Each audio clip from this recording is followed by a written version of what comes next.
everybody in the union, including its leadership, adheres to proper standards of conduct.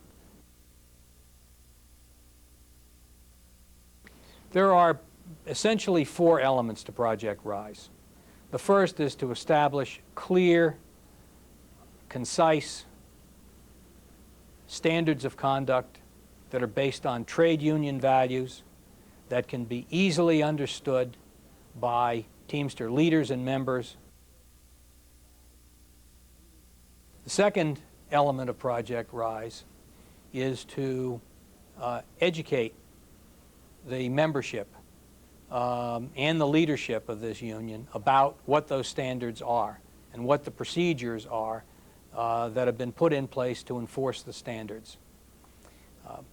We intend to go to every local union to provide training materials and to assist the leadership of every local union to educate its membership and its leadership on what's required by the standards of conduct. The third element is setting up an enforcement system that's fair and that's administered by Teamsters, so that we have Teamsters holding one another accountable rather than outsiders. I think that's critical. That is, that Teamsters run their own enforcement system.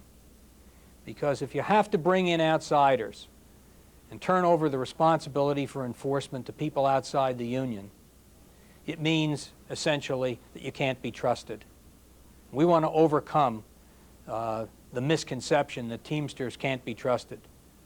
We believe that Teamsters can be trusted, that Teamsters are responsible people, but it's going to mean that members of the union genuinely have to take responsibility for assuring that the standards of conduct are enforced.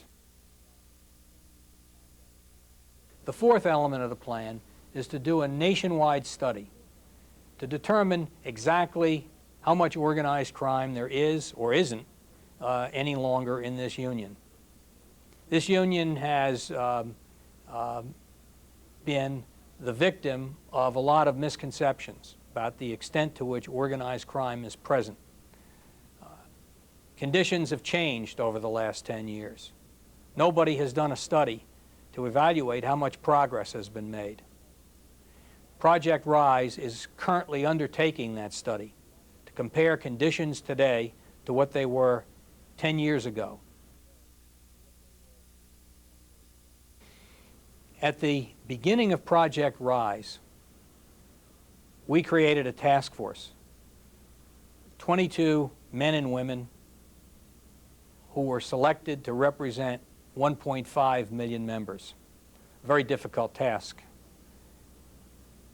The 22 men and women who are members of the task force and whose job it is to draft the code and create the enforcement system that's going to implement that code, have truly represented the interests of the union.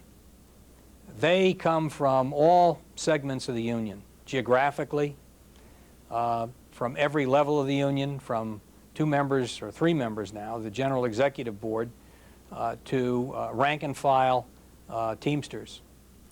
They represent principal officers, business agents, men and women, people from all of the major ethnic groups that comprise the union, as well as a political cross-section of the union. Code of Conduct is in the final stages of preparation.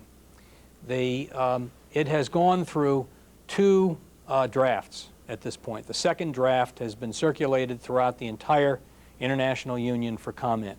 Every local union has received copies of it. Every local union will receive information about the current draft of the code. Every shop steward is going to receive information about the status of Project Rise and the status of the code, so that the membership at every job site can begin to inquire about it and offer their comments on what they believe ought to be incorporated in the code. We want as many comments as possible from as wide a cross-section of the union as we can get, so that when draft 3 is completed and submitted to the General Executive Board, it will reflect a consensus throughout the 1.5 million members of the International Brotherhood of Teamsters. Once the code is adopted by the General Executive Board, we will have a massive education program that will be coordinated in each joint council by a joint council coordinator who's already been selected, and we're in the process of training all of those joint council coordinators on the contents of the code and the system that we will put in place for education. And then every local union will be given the materials necessary to provide training to its leadership, its employees, and its membership on the contents of the code. Any member of the union who wants to see the code, to review it, can get access to it, either by contacting their shop steward or their local union office, by getting it on the internet. The entire second draft of the code will be put on the internet at the IBT website. Every local union will have comment sheets. Members can obtain those comment sheets, review the code, and send those comments directly to us or send them through your local union back to us. The code has a section called Compliance and Enforcement. And it's not an accident that the word compliance comes before enforcement, because it's the objective of the task force, and my objective, to assure that the vast majority of people comply with the code because we're making it easy to comply with the code. Enforcement should be reserved for those who refuse to comply with the code. But you need to have an enforcement system.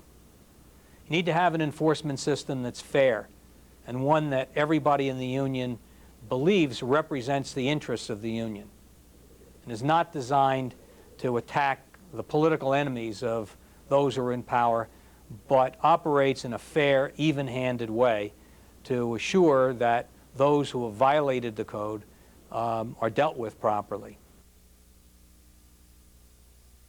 I urge every member of the union to get a copy of the RISE Code of Conduct, Draft 2. Get it off the internet. Get it from your local union. Review it. Get a comment sheet. Make your comments and send it in to us so that we can include your comments in the deliberations of the task force that are going to begin in October and continue through the end of this year. We want every member of the union, when the code is adopted, to look at it and to say, that's what I believe in. That's what's important to me. That's what I expect of the people who represent me. And those are the standards to which I'm willing to be held accountable.